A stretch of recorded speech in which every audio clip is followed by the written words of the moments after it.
Respeitável público, está começando a vivência artística circense de Kátia Robatini no Vale do Ribeira. Eu acho que eu sou a criança mais feliz do planeta. Eu nasci no circo. Os meus amigos eram os bichos do circo, o leão, o elefante. Eu vi os bichos nascerem, os cavalos, os macacos. Depois eu conto. A gente treinava os macacos para roubar chocolate. Acredita isso? A minha família veio do leste europeu, um país chamado Romênia. Eu nem sabia da onde nós tínhamos vindo, mas nós falávamos em romênio em casa. Mas isso eu conto depois, que foi uma descoberta que eu tive dessa língua. Os meus avós foram para a Itália e da Itália vieram ao Brasil. Esse navio que trouxe, aportou na Bahia, em Salvador, Bahia de Todos os Santos, recebeu os circenses da Europa que estavam chegando. Famílias romênias, famílias espanholas, famílias portuguesas, famílias francesas que trouxeram o circo para o Brasil. Vieram com seus bichos, com suas caravanas, eram todas carroças de madeira. E quando desceram em Salvador, ficaram encantados. Eles estavam vindo da Itália, eles viram aqueles tonéis cheios de queijo ralado. Será? Quando chegaram para constatar, olha a referência, estavam vindo da Itália, era farinha de mandioca. Eles não acreditavam na fatura do país, as frutas, as comidas. E as famílias foram se dividindo. Alguns desceram para o sul, alguns subiram para o norte e nordeste. E o circo chegou finalmente para alegrar o país. As famílias que se mantêm no circo até hoje, a minha é uma delas. Meu pai sempre disse, nós somos a maior família de circo do Brasil, porque somos muitos. O meu avô, Luiz Robatini, manteve o circo do meu bisavô um nome, Circo Zoológico Brasileiro. Esse era o circo do meu avô. Depois os filhos foram saindo e fazendo seus circos. Hoje, a nossa família tem vários circos atuando no Brasil. O Circo Kroner, que já esteve em Iguape, o Circo Montreal, o Circo Miragem, o Circo Continental, o Circo Encantado. Hoje, a nossa família, às vezes mantém o circo e às vezes trabalha em outras companhias também. É assim que funciona. As famílias se classificam por números no cenário circense. Os trapezistas, os malabaristas, os acróbatas, os globistas. Não temos mais números de bicho, mas nós tínhamos os domadores. O palhaço. O palhaço é considerado no circo o escravo do espetáculo. O escravo? Por quê? Porque você não faz um espetáculo do circo sem o palhaço. Você faz sem o globista, você faz sem o trapezista, sem o malabarista, mas jamais terá um espetáculo circense sem palhaço. A família Robatini está atualmente na 7ª geração. Eu sou a 4ª geração da família. Os meus filhos a 5ª, os meus netos a 6ª, ainda não subi para a 7ª. Mas a vida circense, ela não podemos esquecer da resiliência feminina no mundo circense. As mulheres, a força das mulheres no mundo circense. Elas é que fazem o espetáculo acontecer. E as diversas profissões que tem o circense. Porque o circense não é só aquele do espetáculo, aquele que armou o circo.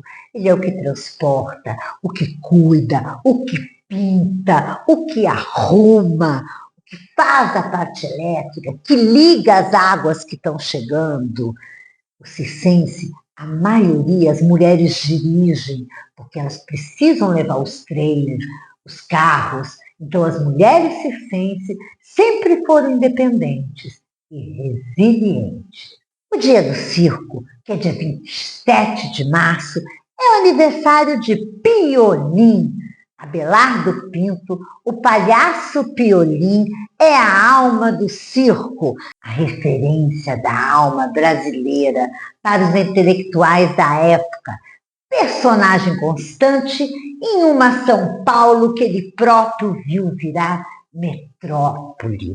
Ele encantou várias gerações que lotaram o seu circo desde a década de 20 até a década de 70. Ele conheceu Oswald de Andrade e Tarsila do Amaral, os modernistas.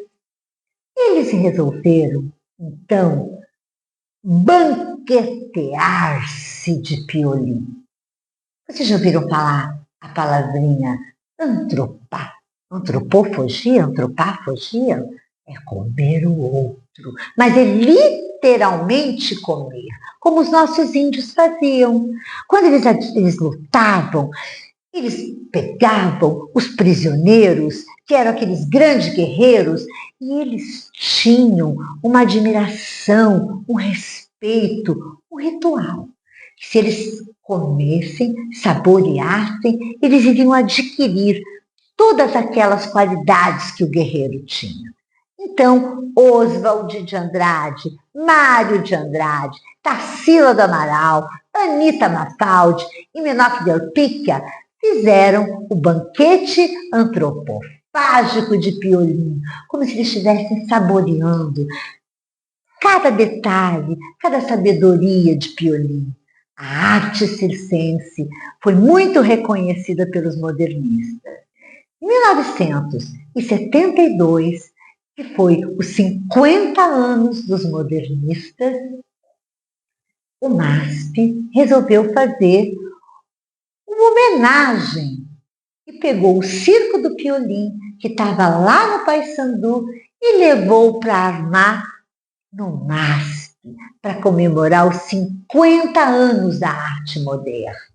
Armou o circo debaixo do vão central, na Avenida Paulista.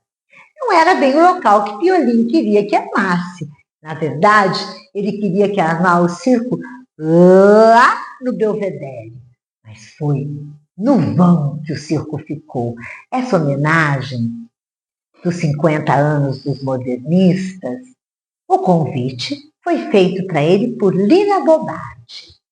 Nessa ocasião, Piolim doou todo o seu acervo para o MASP. O chapéu coco, a bengala, os sapatões. E esse acervo foi doado anos depois para o Memória do Circo. É onde que nós acreditamos que levamos Piolim para a casa dele, que o Centro de Memória do Circo é lá, no Largo Paissandu. É a casa dos circenses em São Paulo, onde sempre, durante anos, funcionou o Café dos Artistas. E é lá que hoje encontra-se Piolim. Os 50 anos da arte moderna, que teve essa homenagem do Piolim armando o circo lá no MASP, onde ele entregou as suas vestes, os sapatões, o chapéu coco e a sua bengala. Nesse ano, a Assembleia Legislativa de São Paulo declarou a data do nascimento dele, 27 de março, o dia do circo. Meu nome é Resiliência. Em 1989, vim conhecer Ilha Comprida e Iguape. A gente não tinha pretensão de vir morar, mas eu vim para cá. A minha formação: atriz, artista circense, educadora e contadora de história. Quando aqui cheguei, a ilha ainda pertencia a Iguape. Eu sou uma adepta do parto natural caseiro. Então, Em 1991, eu tive a minha filha na casa da Ilha Comprida com a parteira Dona Emilinha. E isso me fez amar o Vale do Ribeira, porque eu tive a filha da maneira que eu queria. Parto natural caseiro. Produção caseira. Manuela, que hoje tem 32 anos. Depois, a ilha foi emancipada e eu queria trabalhar. Eu queria dar aula de teatro, eu queria mostrar a minha arte, eu queria mostrar a minha palhaça. Muitas vezes eu tive apoio das pessoas de Iguape, fiz eventos, vinha para cá trabalhar e na minha cidade eu não tinha reconhecimento. O que eu quero falar é que eu fui salva pela educação em Ilha Comprida. E aí eu comecei a fazer projetos para todas as escolas, para a escola de Pedrinha, que era a minha menina dos olhos, uma comunidade tão unida. Isso foi ser resiliente, porque eu não conseguia fazer através da cultura, e sim através da educação. E quem me salvou foi uma grande educadora de Iguape, professora Estela. No circo da vida, às vezes somos animais treinados, somos trapezistas, domadores e domados. Conhecemos truques, ardis. Muitas vezes executamos os passos certos e os gestos quase perfeitos. Mas viver é um salto sem rede. Lia Luft.